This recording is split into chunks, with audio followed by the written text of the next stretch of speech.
invincible because we are one. We are invincible because we are one body and one will. The Invincible Army is a sectorial for the Yuqing faction that is going to bring a lot of heavy infantry to bear.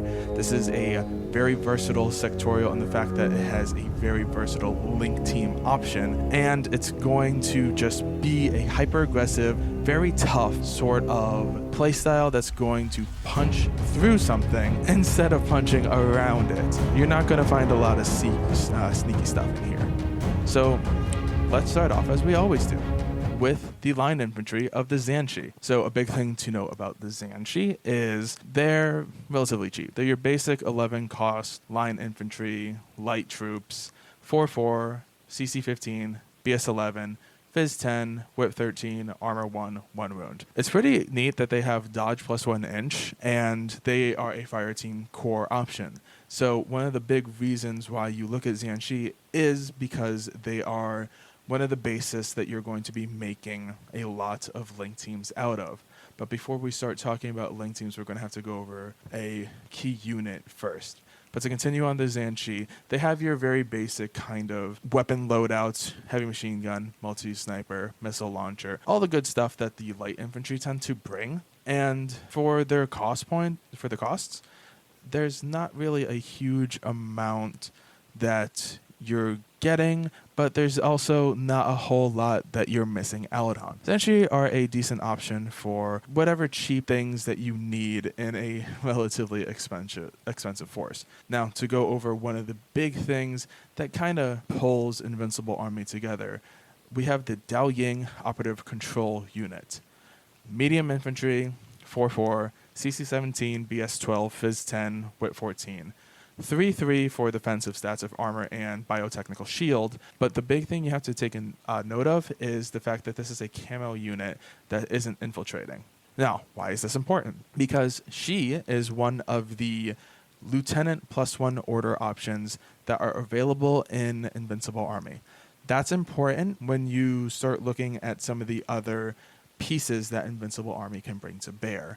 Notably, they are pretty famous for having really good NCO options that are going to help your link teams pack a punch, because a few of these are wildcard, and we'll be going over them in some detail because they are a big piece to one of the main playstyles I really like in Invincible Army. But otherwise, she's got a pretty cool option with a multi-sniper mine layer and a hacking device that she can bring.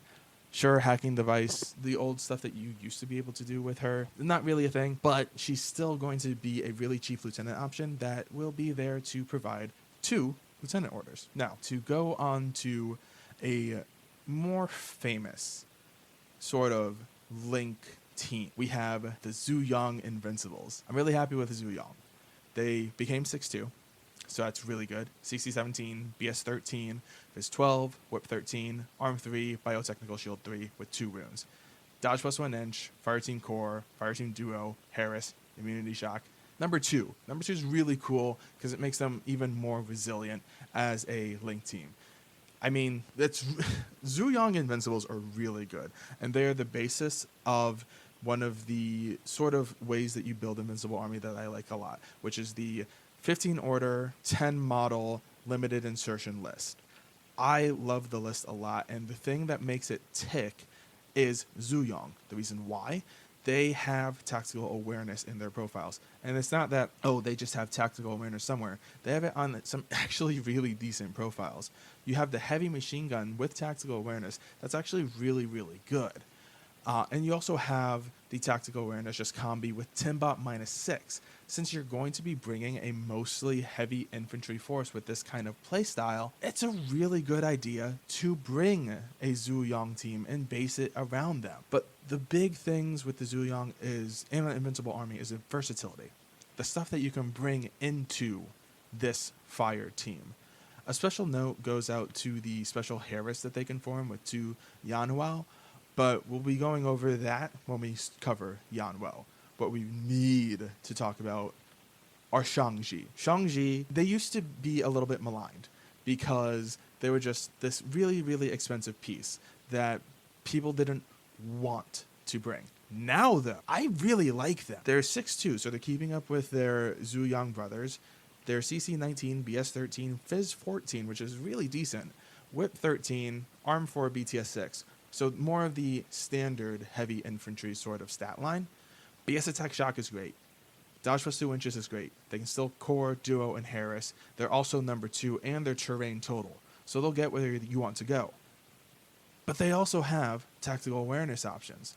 And the big ones here, the heavy rocket launcher if you want some form of template in your big link team. Or if you really want to go a little crazy, an AP HMG with a 10 bot -6. The fact that the Shangji got this, I think elevates them to a new level. It's kind of crazy. They still have all the other really good profiles with their multi-rifles and whatnot, but those two, the AP HMG and the heavy rocket launcher, are probably the big ones that you're going to be grabbing for, especially considering the fact that these guys are wild card, so they can really go into any sort of link you want to do. Like, if you wanted to keep things cheap, go with a Zhanchi core, bring maybe a Shangji AP HMG to be your point man, and, well, maybe someone else, like this next unit, the Haidao Special Support Group.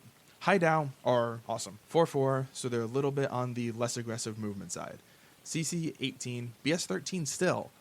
Fizz 11, Whip 13, Armor 3, 0 BTS. No wound incapacitation to a shock immunity with a 1 wound and terrain 0G. They're also Courage, which is really cool. This is another one of your quite plentiful wildcard options in Invincible Army. Really basic profiles for the most part. The two that really stand out for the Haidao are the Killer Hacker, because bringing a Killer Hacker in, say, I don't know, a fire team core of Zhuyang with a couple of other sprinkled things in there, and 10 bot -6, Killer Hacker is going to protect them really well, especially with Whip 13. Even though they're BTS 0, the firewall is going to help them immensely. But the other option is, of course, the MSV2 multi-sniper rifle. This guy will hit like a truck. He's durable. He will perch up and hit things where you need him to hit them. He's a really solid defensive piece. There's very little bad to say about the Haidao, and he's a great point filler. Now, the next unit is, I think, the unit that got probably the more interesting things done to him. This is the Hulong Shock Troop. So Hulong Shock Troopers are 4-4, so again, not on the aggressive side of movement. CC 22 is pretty darn good. BS 12, Fizz 12, Whip 13. Pretty basic stats. Arm 3, Biotechnical Shield 3, 1 wound. They got the shock immunity, they got no wound incapacitation. Martial Arts level 2 with dodge plus 2 inches and courage. They're all specialists. They all have stealth. And they all have mimetism -6. These guys, I really like these guys. I think they're great little slot-ins that you can put into a fire team, because now that they have a FTO option that's a wild card. And if you want to save a little bit on points, you can bring the subgun +1 burst with EM grenades and decharges, and that one dude with his monofilament CCW will not only help defend you from, say, the more close combat aggressive pieces that your opponent might bring, but he's also really good at accomplishing a lot of different classifieds. He's really, really good. I really like him, and I think people should give him a try. And if you don't want to use him as a wildcard, I think his forward deployment +8 versions have legs, especially the crazy koala version with Mind Layer. +1 burst on a subgun is not something to sneeze at. Still has the EM grenades and the decharges with the pistol and the monofilament close combat weapon. I think he can do work. I really do. So really good link filler for if you need a specialist, and really good just specialist for kind of midfield things. Next up, we have the Moan. So Moan is a really good piece. He's, again, a little bit on the slower side, but beyond the Zhuyang and the Shangji, you're going to find the heavy infantry more on this side of the 4-4 movement speed. CC 17, BS 13, Fizz 14, Whip 13, Armor 5, Biotechnical Shield 6, 2 wounds. He's your standard kind of size 5, 2 wound dude. What makes him cool is he has mimetism. He's also got that stealth, which is really interesting.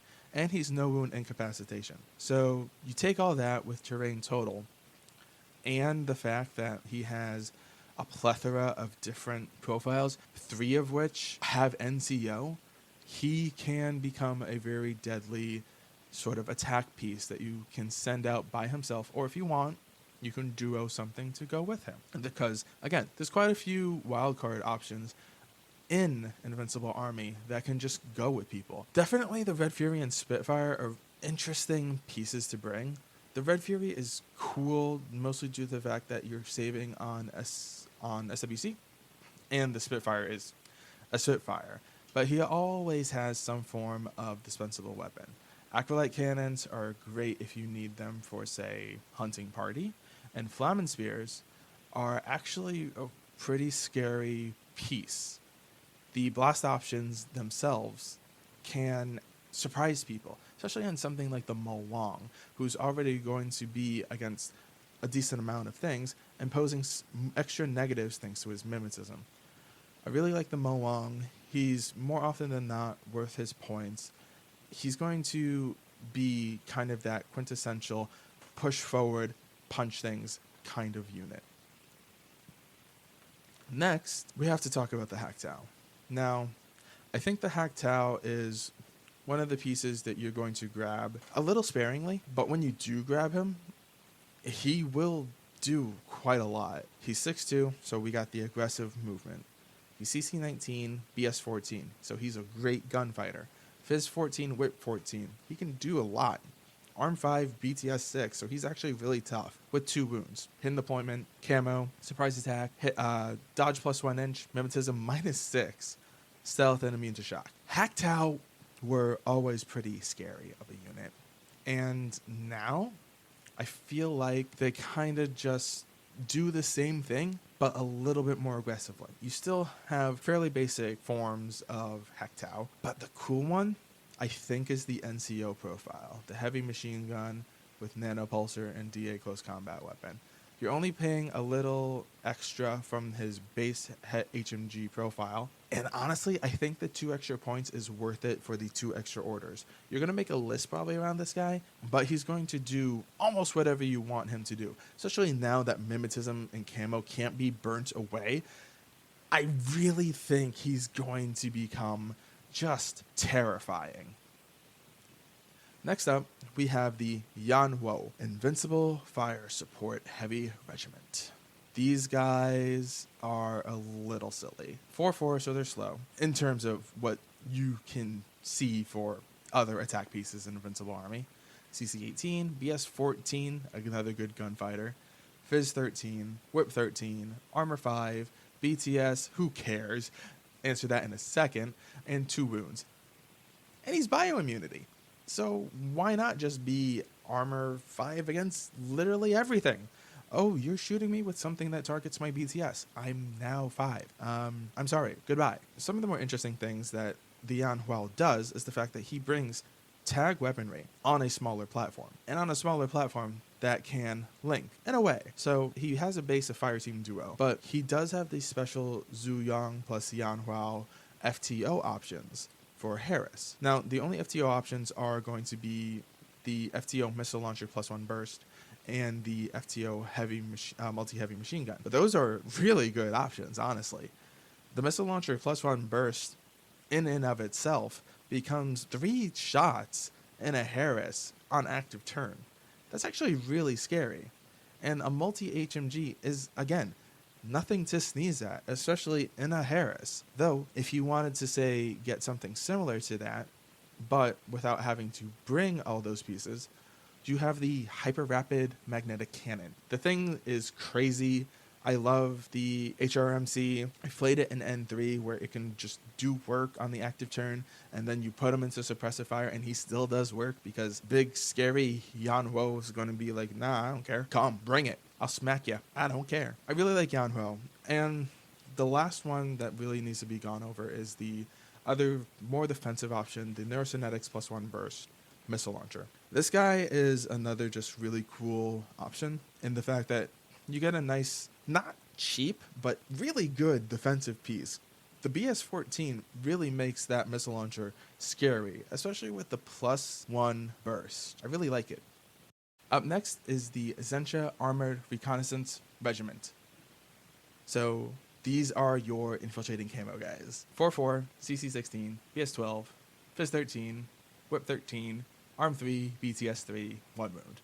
Surprise attack -3, camo, courage, infiltration. And shot community. And no wound incapacitation. And terrain total. And mimetism -3. Stealth. Climbing plus. Zhanchi are nutty. I've done some fun things with Zhanchi in the past where I've had them take out a tag. Because a subgun and a Panzerfaust are really scary on a camo dude. And this camo dude is a forward observer. So forward observers in and of themselves actually got really good because you can forward observe as an ARO. I really like Zhanchi, even though they're a little bit on the pricey side, but they are a tough midfield specialist with camo. Because why not? The other notable sort of profile is definitely the hacker, because hackers as a whole have just gotten really good. Boarding shotgun only, so he's not going to be taking out much, but the hacking device on a Whip 13 dude that can come at you from camouflage, that's actually really good. I really like Zhanchi. You're going to have at least one in every list, and you're lying if you're saying you're not. Up next, we have the Zing Jump Infantry. These are a combat jump unit, and the only one that's currently available for Invincible Army. They are Move 6-2, CC 20, BS 13, Fizz 13, Whip 13, Arm 3, BTS 3 with 1 wound. They have all of the general sort of toughness special skills that you will see in Invincible Army with immunity shock and the wound incapacitation, the courage, dodge +2 inches. But the cool things about the Zing is that they are combat jump explosion and combat jump Fizz 14. So the Fizz 13 is a little deceiving with how they can actually jump in on. And if you, again, wanted to bring a Pangalang, you can make that a 17. So that's nothing to sneeze at, especially when you look at their profiles. You have some pretty basic profiles in the boarding shotgun. You have a more aggressive piece with a Spitfire. You have a specialist operative with the multi-rifle and D-charges, which can be pretty scary. Or if you want, you can go for a hacker.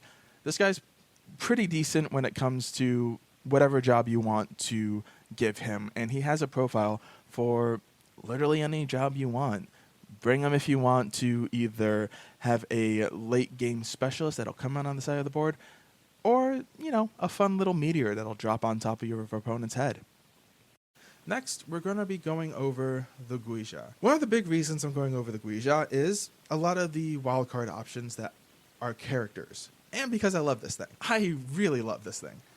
6'4", standard tag. CC 22, not so standard tag anymore. BS 14, Fizz 16, Whip 13, Armor 8, BTS 6, 3 structure. He's your standard tag. ECM -6 for guided. Martial arts level 2, so he can actually hold his own in close combat, which is great. Standard BS attack +1 damage. Courage, dodge 11, fire team duo, which again we'll get to. Immune to shock, attack awareness, super jump. I love that this guy got super jump. And the gizmo kit, Fizz 11. I really think the Guija has gotten new life. He's not quite as expensive. He can still be a lieutenant, which is really cool. And he's scary. Yu Xing tags as a whole have become actually scary in close combat. And I really like that. I think it was a niche that I wanted to see filled. And now we have a faction with stuff to do that. And I love it. But you're going to be asking, why am I going over this tag? We'll get to it. There's a big reason why. But first, what we're going to be going over is the Yaoji Rushi. The Rushi is a notorious little attack bot that everyone loves and hates. 6'4", CC 13, BS 12, Fizz 10, Whip 13, no armor, 6 BTS, and 1 structure. His big thing has always been he's an MSV2 dude with a Spitfire, and he's relatively cheap. He's still relatively cheap. He's still got MSV2. He's still a repeater. And he's a nice little cheap attack piece that can slot in very well to Invincible Army. You might not be bringing, say, a Pangolin to buff him up, but he's still going to be a solid thing that if you're not bringing a high Dow MSV2 multi-sniper, you're going to bring a Rushi, and he's going to just go forth and just have fun for a little bit. And if he dies, well, he dies. Or you might be able to say, I don't know, bring him back to life. Next, we're going to talk about Taishan. Taishan is, or was, the quintessential kind of NCO piece that you slotted in wildcard-wise for this your Zhongyun attack team. 6'2", CC 18, BS 14, which is great, especially in the Link team. Fizz 12, Wit 14, 3 armor, 6 BTS, which is also really cool. 2 boons. She's courage, dodge 2 inches, immune to shock, forward observer, which is cool, especially with her Whip 14, and she's an NCO. And her profiles are actually really good. You have a breaker combi with a chain cult and a flash pulse with a Timbot -6. Now, Zuyongs are usually going to be handling that, especially because of their attack awareness profile. But you also have the Mark 12. Mark 12s are actually really scary, especially in the hands of a BS 14 attack piece. And if you wanted to pay a little bit extra, she makes a great chain of command. The characters as a whole are really good in Invincible Army, but there's a reason I started with Taishan. I started with Taishan because she kind of represents what was the quintessential. But we have a new kid on the block who I think is going to take the sort of 15 order list archetype that I was talking about before and change it up a notch. So naturally, we have to talk about Crit Cockrum, Zuyong Invincible Specialist. He's 6'2", you got the aggressive movement. He's CC 19, BS 13, Fizz 12, Whip 14, Arm 3, BTS 3, with 2 wounds. Deactivator, Gizmo Kit, what? Courage, plus dodge plus 2 inches, duo, shock immunity, engineer, and NCO. So, here's one of the reasons that I talked about the Guija, in the fact that he is a wildcard NCO engineer, which is great. We're going to say kind of bye-bye to that forward deployment version, though I think it has legs.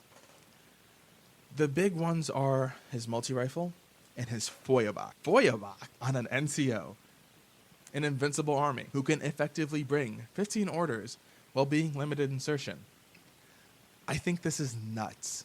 It's really scary because it's a really big good gun. He's not super expensive.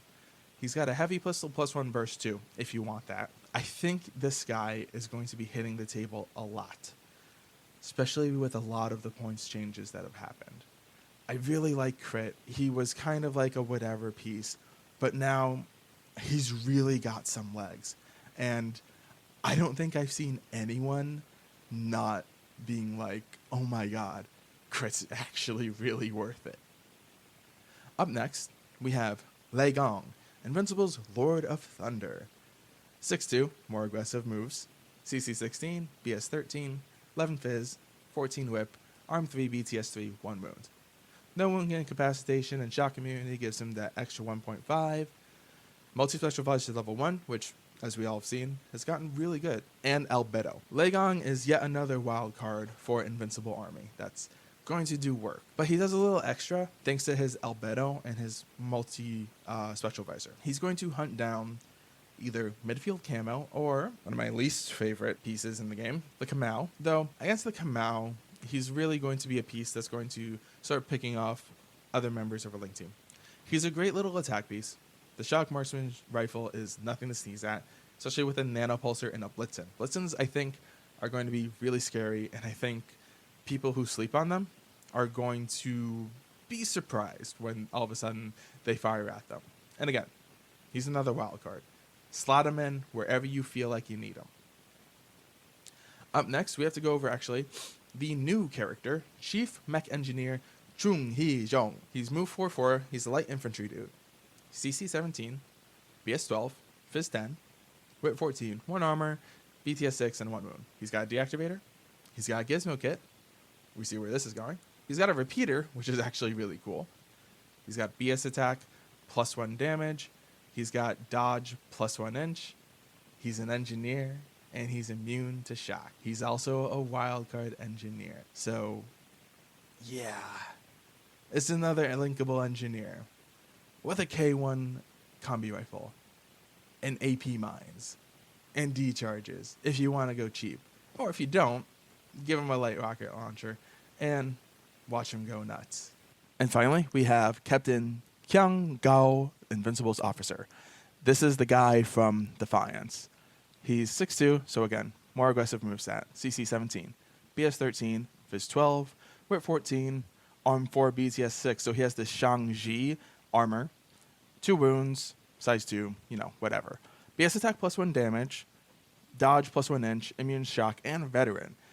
The cool thing that Kyung Gao brings, besides being a wild card heavy machine gun, which becomes damage 16, is that he is another source for your lieutenant +1 order. Now, in my personal opinion, I believe the Dao Ying does it better. But he is still a potent attack piece if you, say, want a really big, beefy gun to tag along with your core teams. He can be worth the points. I like him. I think he's pretty interesting. But that's going to wrap it up for the Invincible army. I hope you guys actually look into this army. I think it's going to be really cool and really good. And let me know what you think, because I honestly think Invincible army has a lot of teeth, and I actually might be putting them on the table here soon. Who knows? They might even become my main faction. But that'll never happen because I can't be allowed to have a main faction. So leave a like, subscribe, do all that stuff. Comment if you want to. Tell me if I'm wrong, because I'm probably wrong. And let me know if I've missed anything that you felt I should have put in here. I will either agree or disagree. And I'll use Nathan to tell you either. Have a good day, everyone. Peace out.